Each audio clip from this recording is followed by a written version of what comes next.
السلام عليكم soo dhawaada barnaamijkeenii qisooyinka maanta waxaan kaga hadli doonaa laba qiso waxaan rajeynayaa inay aad ku qanci doonaan labadan qiso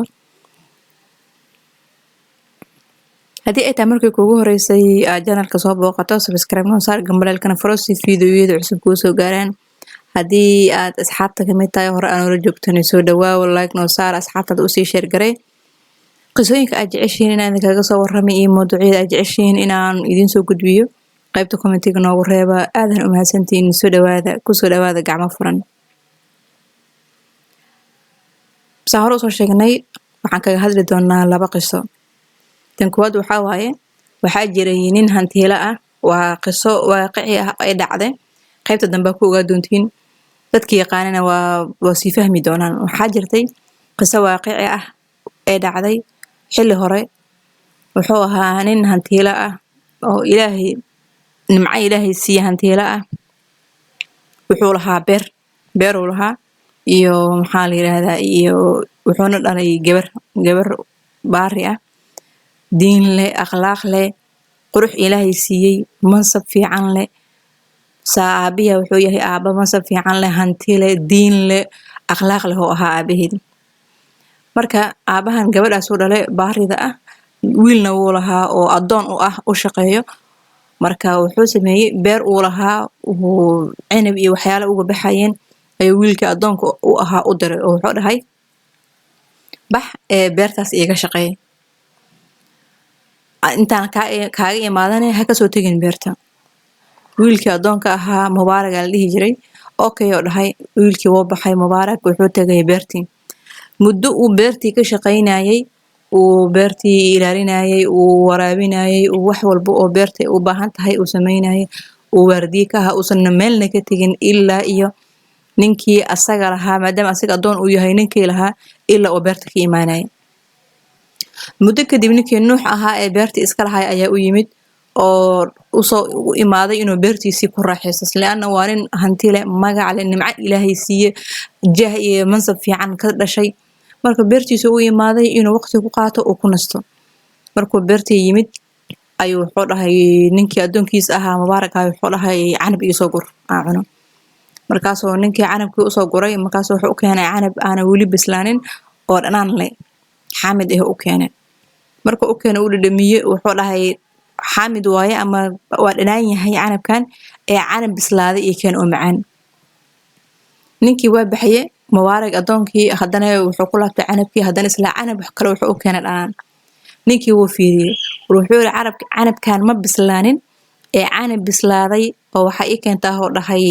macaan waxaan dhanaanka badan lama cuni kareen ninkii mubaarag ahaa markii uu ninkan beerta iska hantiilaha ah marar badan u celceliyay ninkan markii dambe uu dambeysay waxaan aqoon yiri ma kala taqaan miya maxaa dhaco maanta waxa aan bislaanin uu keenay wax bislaaday ii keen mubaarag wuxuu dhahay aniga beerta iimaadan keenin uu yiri in canabka ku yaala aan cuno ee waxa beerta igu soo dirto ii keento dhahay in beertan aan ku ilaaliyo ku waraabiyo dadka iyo aan kaaga celiyo bahalada aan kaaga celsho miraheeda iyo maxaan lahaa beeraheeda iyo geedaheeda iyo wixeeda aan ku waraabiyo aan ku ilaaliyo ii keento iimaadan keenin inaan miraheeda cuno marka ma kala aqaaniyo yiri aniga keeda dhanaanka ah iyo keeda macaanka sabab cuno hal xab aan kama cunin oo ilaahay ayaa beertan waardiye iga dhigto yiri anigana ilaaha waardiye iga ahayo inaan hal xabo miro keeda aan cunin marka ma aqaaniyo yiri midkeeda dhanaan iyo midkeeda macaan ninkii beerta lahaa hantiilaha ahaa ee nuux lahay wuu la yaabay ninkan alla ka cabsigiisa heerkaas gaarsiiyey in bilooyin uu joogay beertan cidna isan la joogin asaga kaligiis uu ku noolaa miraheedina uusan cunin geedkaas mirihiisa uusan cunin markaas wuxuu ku dhahay nin fiican hata hoo dhahay oo alla ka cabsigiisa u wanaagsan yahay marka wuxuu dhahay qof alla ka cabsigiisa saan u wanaagsan yahay ee muddo beertan ku noolaa ee haddana geedkan canabka aana mirna ka cunin waxaa mudanta hoo yiri qof lala tashaday inaad tahay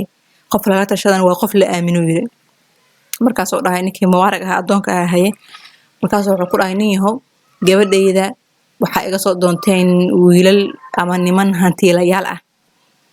markaasuu yiri haye oo hebel kamid yahay ninka marka adoonka maadaama nin hantiilaha uu shaqeyhayo oo yaqaana caa'ilooyinka kale ama familada kale oo maxaa la reeraha kale oo hantiilayaasha ah laana dadka hantida ilaahay siiya ayaga isdaaqilo isgalo marka gurigan maadaama uu shaqaale adduunka yahay uu aqoon karaa reeraha kale gurigan yimaadaan marka wuxuu ku dhahay hebel iyo hebel iyo hebel iyo hebel gabadheedii iga soo doonteen marka wuxuu dhahay nin lala tashadan waa nin la aaminay yaa igula talin lahayd inaan gabadheedii siiyo ninkii addoonka ahaa wuxuu dhahay xilligii jaahiliga waxaa loo guursan jiray gabadha nasabkeeda quruxdeeda iyo hantida reerka ay ka dhalatay iyo mansabka reerkeeda loo guursan jiray xilligii jaahiliga xilligii wuxuu dhahay nabigana wuxuu dhahay waxaa loo guursan jiray gabadha diinteeda iyo akhlaaqdeeda ayaa lagu xulan jiray oo loo guursan jiray maxaa la yiraahdaa ninkana saas lagu xulan jiray oo xula gurku waxa la isugu xulan jiray diinta iyo akhlaaqda xilliga nabiga xilligii jaahiligana oo diinta ka horna iyo nabiga ka horna waxa lagu xulan jiray ninka iyo naagta labadaba waxa lagu xulan jiray reerka ay ka dhasheen oo masabkooda ah quruxdooda iyo akhlaaqda bahalkii hantidooda ayaa lagu xulan jiray yahuudda gurku waxay ku xushaan oo yiri maal ninkooda iyo naagtooda waxay isku xushaan qof hanti leh inay raadsadaan iyo guursadaan ay isku xushaan nasaarada ama kirishtankane wuxuu dhahay guurkooda waxay ku xushaan quruxay ku beesgareeyaan oo dhahay oo nin quruxoon ama naag quruxoon ay guurkooda ku beesgareeyaan wuxuu dhahay xilligan hadda anaga aan joogno waxaa loo guursadaa oo dhahay maal iyo jaah loo guursadaa oo dhahay qof hanti leh iyo qof jaah leh in lala xidido ayaa loo guursadaa marka wuxuu dhahay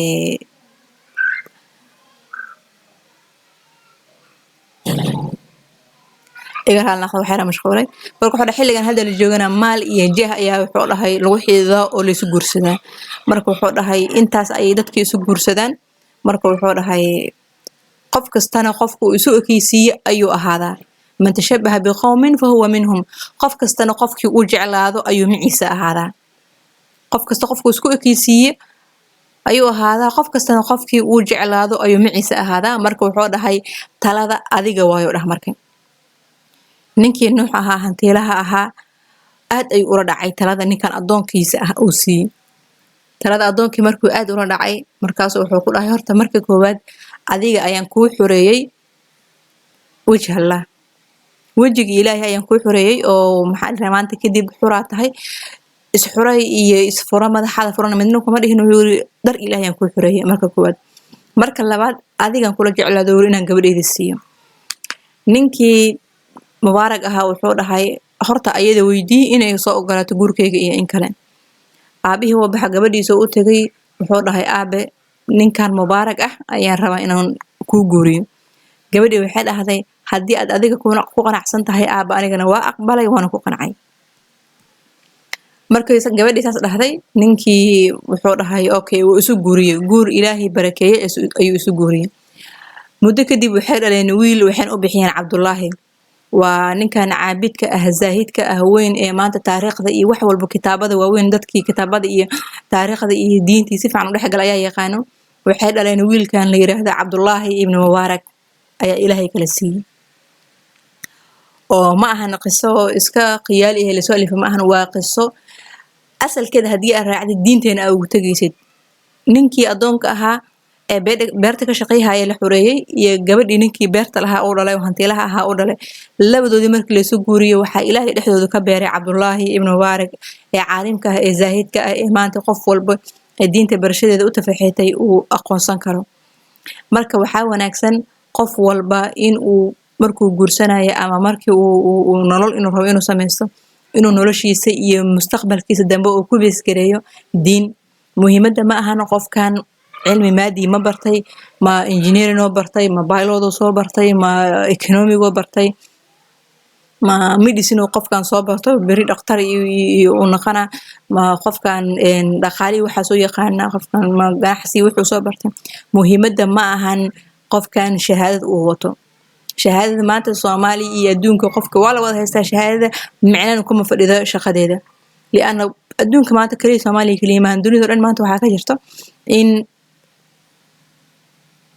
dunida maanta waxa ka jirto in maxaa la yiraahdaa shahaadadii aysan macna lahayn oo qof kasta la yiraahdo maxaa xirfad ah oo haysataa maxaa